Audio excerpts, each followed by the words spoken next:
नमस्कार श्रोताओं, आकाशवाणी जयपुर का क्षेत्रीय समाचार एकांश प्रस्तुत करता है साप्ताहिक कार्यक्रम समाचार तरंग।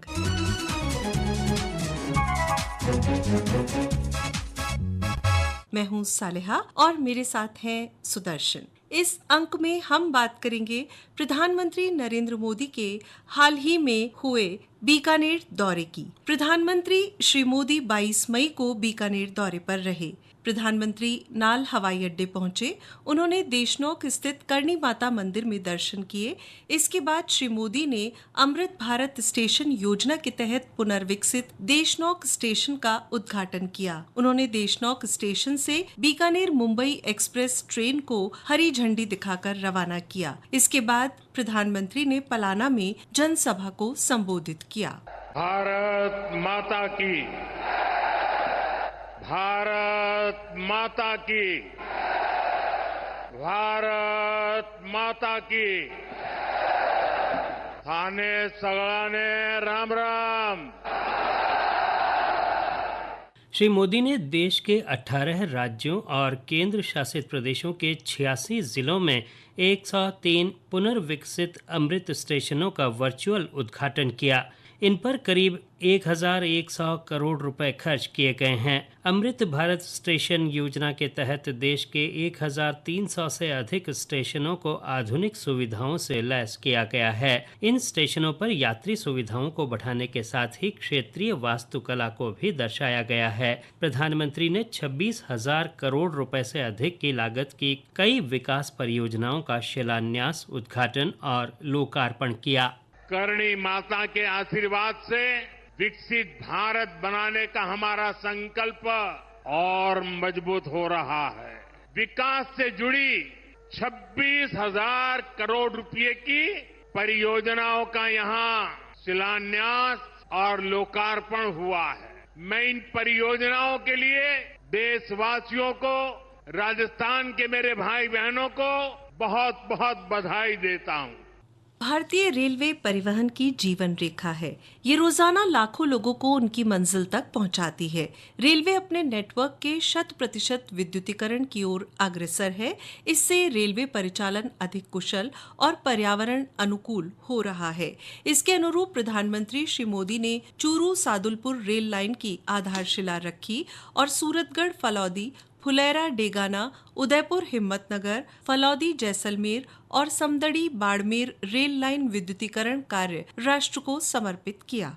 पीएम श्री मोदी ने राज्य में सड़कों के बुनियादी ढांचे को बढ़ावा देने के लिए 3 अंडरपास निर्माण, राष्ट्रीय राजमार्गों के चौड़ाईकरण और सौंदर्यीकरण की आधारशिला रखी। वहीं 7 सड़क परियोजनाओं का भी लोकार्पण किया। 4,850 करोड़ रुपए से अधिक की लागत वाली ये परियोजनाएं माल परिवहन और लोगों की सुगम आवाजाही में सहायक होंगी। भारत अपनी ट्रेनों के नेटवर्क को भी आधुनिक कर रहा है। ये वंदे भारत ट्रेनें, अमृत भारत ट्रेनें, नमो भारत ट्रेनें, ये देश की नई गति और नई प्रगति को दर्शाती है। अभी देश में करीब 70 रूट पर वंदे भारत ट्रेनें चल रही। इससे दूर सुदूर के इलाकों में भी आधुनिक रेल पहुंची है। बीते 11 साल में सैकड़ों रोड ओवरब्रिज और रोड अंडरब्रिज का निर्माण किया गया है। 34,000 किलोमीटर से ज्यादा के नए रेल ट्रैक बिछाए गए हैं। अब ब्रॉडगेज लाइनों पर मानव रहित क्रॉसिंग वो बात इतिहास बन चुकी है। हम मालगाड़ियों के लिए अलग से स्पेशल पटरियां, डेडिकेटेड फ्रेट कॉरिडोर का काम भी तेजी से पूरा कर रहे हैं। देश के पहले बुलेट ट्रेन प्रोजेक्ट पर काम चल रहा है और इन सब के साथ ही हम एक साथ देश के करीब 1300 से अधिक रेलवे स्टेशनों को भी आधुनिक बना रहे हैं। साथियों, आधुनिक हो रहे इन रेलवे स्टेशनों को देश ने अमृत भारत स्टेशन का नाम दिया है। आज इनमें से 100 से अधिक अमृत भारत स्टेशन बनकर के तैयार हो गए। साथियों, विकास भी विरासत भी, इस मंत्र का इन अमृत भारत रेलवे स्टेशनों पर उसका नजारा साफ साफ दिखाई देता है। ये स्थानीय कला और संस्कृति के भी नए प्रतीक है। इंफ्रास्ट्रक्चर पर जो काम हो रहा है उसका हमारे राजस्थान को भी बड़ा लाभ मिल रहा है। आज राजस्थान के गांव-गांव में अच्छी सड़कें बन रही हैं, बॉर्डर के इलाकों में भी शानदार सड़कें बन रही हैं। इसके लिए बीते 11 साल में अकेले राजस्थान में करीब करीब 70,000 करोड़ रुपए खर्च किए गए हैं। बिजली और हरित तथा स्वच्छ ऊर्जा के विजन को आगे बढ़ाते हुए प्रधानमंत्री मोदी ने बीकानेर, नावा, डीडवाना और कुचामन में सौर परियोजनाओं सहित अन्य विद्युत परियोजनाओं की आधारशिला रखी। इससे स्वच्छ ऊर्जा मिलेगी और कार्बन उत्सर्जन में भी कमी आएगी। राजस्थान में पीएम सूर्यघर मुफ्त बिजली योजना भी तेजी से आगे बढ़ रही है। इस योजना से राजस्थान के 40,000 से ज्यादा लोग जुड़ चुके हैं। इससे लोगों का बिजली बिल 0 हुआ है और लोगों को सोलर बिजली पैदा करके कमाई का नया रास्ता भी मिला है। आज यहाँ बिजली से जुड़े कई प्रोजेक्ट का शिलान्यास और लोकार्पण हुआ है। इनसे भी राजस्थान को और ज्यादा बिजली मिलेगी। बिजली का बढ़ता उत्पादन भी राजस्थान में औद्योगिक विकास को नई गति दे रहा है। भारत पाक तनाव के बीच ऑपरेशन सिंदूर की सफलता के बाद प्रधानमंत्री की बीकानेर यात्रा कई मायनों में महत्वपूर्ण रही। रैली में श्री मोदी ने कहा कि पहलगाम आतंकी हमला सभी 140 करोड़ भारतीयों पर था। उन्होंने कहा कि हमारे सशस्त्र बलों के चक्रव्यूह ने पाकिस्तान को घुटने टेकने पर मजबूर कर दिया। राजस्थान की वीर धरा हमें सिखाती है कि देश और देशवासियों से बड़ा और कुछ नहीं। 22 अप्रैल को आतंकवादियों ने धर्म पूछकर हमारी बहनों की मांग का सिंदूर उजाड़ दिया था। वो गोलियां पहलगाम में चली थी, लेकिन उन गोलियों से 140 करोड़ देशवासियों का सीना छलनी हुआ था। इसके बाद हर देशवासी ने एकजुट होकर संकल्प लिया था कि आतंकवादियों को मिट्टी में मिला देंगे, कल्पना से भी बड़ी सजा देंगे। आपके आशीर्वाद से, देश की सेना के शौर्य से हम सब उस प्रण पर खरे उतरे हैं। हमारी सरकार ने तीनों सेनाओं को खुली छूट दे दी थी। सेनाओं ने मिलकर ऐसा चक्रव्यूह रचा कि पाकिस्तान को घुटने टेकने के लिए मजबूर कर दिया। 22 तारीख के हमले के जवाब में हमने 22 मिनट में आतंकियों के 9 सबसे बड़े ठिकाने तबाह कर दिए। रैली में श्री मोदी ने कहा कि मेरी रगों में खून नहीं बल्कि सिंदूर बहता है। उन्होंने कहा कि आतंक का फन कुचलने की भारत की यही नीति और रीति है। दुनिया की कोई ताकत भारत को झुका नहीं सकती है।